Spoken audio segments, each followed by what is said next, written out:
शिरडी के साईं बाबा कहाँ पैदा हुए थे? शिरडी या पाथरी? सबका मालिक एक ये सीख देने वाले शिरडी के साईं बाबा की समाधि स्थल को लेकर उभरा विवाद थमने का नाम नहीं ले रहा है। दोस्तों, अगर अभी तक आपने हमारे चैनल को सब्सक्राइब नहीं किए हैं तो कर लीजिए। आइए जानते हैं।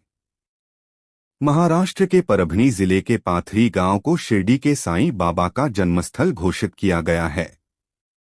पाथरी के गांव वालों का कहना है कि साईं बाबा का जन्म इसी गांव में हुआ था। ये साबित करने के लिए उनके पास 29 प्रमाण हैं। वहीं शिरडी के लोगों का कहना है कि इन सबूतों में से एक भी पुख्ता सबूत उनके सामने लाया जाए।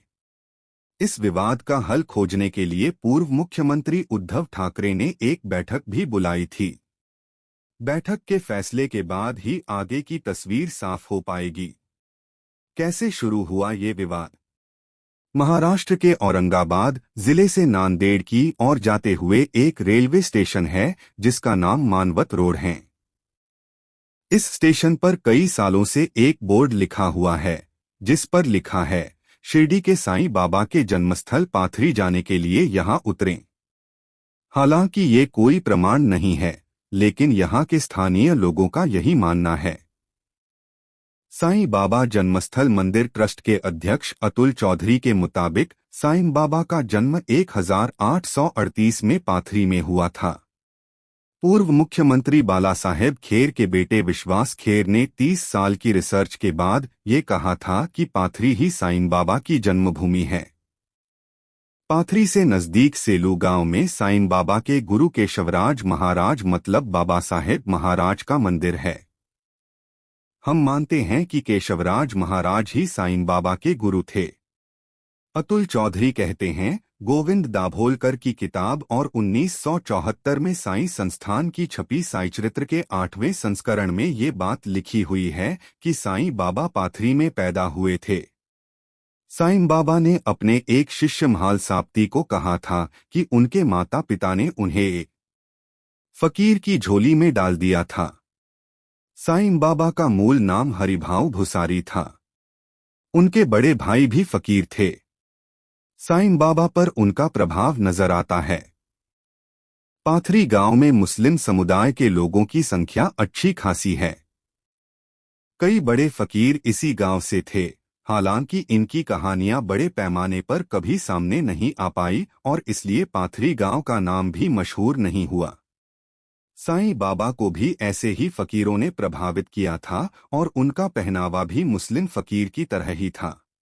अतुल चौधरी का ये भी कहना है कि संत दासगणों की आत्मकथा में भी साईं बाबा के जन्मस्थल पाथरी होने की बात कही गई है। कहाँ है 8वां संस्करण? पाथरी गांव के लोग भले ही साईंचरित्र के 8वें संस्करण के हवाले से ये दावा करें कि पाथरी ही साईं बाबा का जन्मस्थल है, लेकिन शिरडी संस्थान के सुरेश हावरे का कहना है कि अभिलेखागार में इस किताब का कोई 8वां संस्करण नहीं है। वे कहते हैं, पाथरी के लोग जिस किताब के आधार पर ये दावा कर रहे हैं वो संस्करण विश्वास खेर जी के वक्त की ही है। अब 36वां संस्करण हमारे पास है। इसमें से किसी भी संस्करण में पाथरी के जन्मस्थल होने का विवरण नहीं है। दाभोलकर जी की लिखी किताब भी हमारे पास है जिसमें ये बात कहीं नहीं लिखी हुई है। साईं बाबा श्रद्धा का विषय है और हम समझते हैं कि लोगों की आस्था जुड़ी होती है। साईं बाबा के जन्मस्थल को लेकर तमिलनाडु और आंध्र प्रदेश से भी दावे किए जा चुके हैं। हम साईं बाबा के भक्तों की भावनाएं समझते हैं, लेकिन हम सिर्फ इतना ही कह रहे हैं कि ऐसे दावों की पुष्टि के लिए कोई पुख्ता सबूत नहीं है।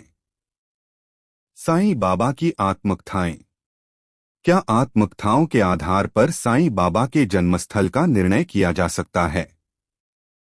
साईं बाबा के जीवन पर रिसर्च करने वाले और मासिक पत्रिका लोकमुद्रा के संपादक राजा कालंदकर कहते हैं, साईं बाबा की आत्मकथाएं ज्यादातर भक्त लोगों ने ही लिखी है। इतिहासकार जब इतिहास की किसी घटना के बारे में लिखते हैं तो इसका सबूत देते हैं। आत्मकथा लिखने वाले लोग केवल उस वक्त की कहानी लिखते हैं।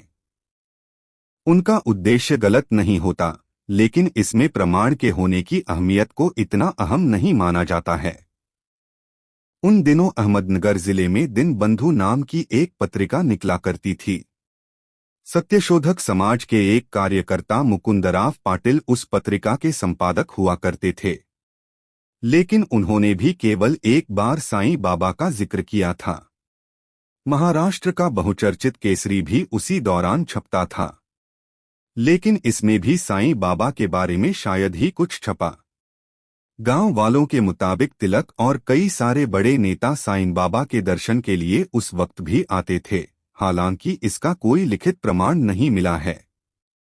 साईं बाबा की एक बार मजिस्ट्रेट के सामने गवाही हुई थी, लेकिन तब भी उन्होंने अपने जन्मस्थल के बारे में जिक्र नहीं किया था, सिर्फ खुद का नाम साईं बाबा बताया था।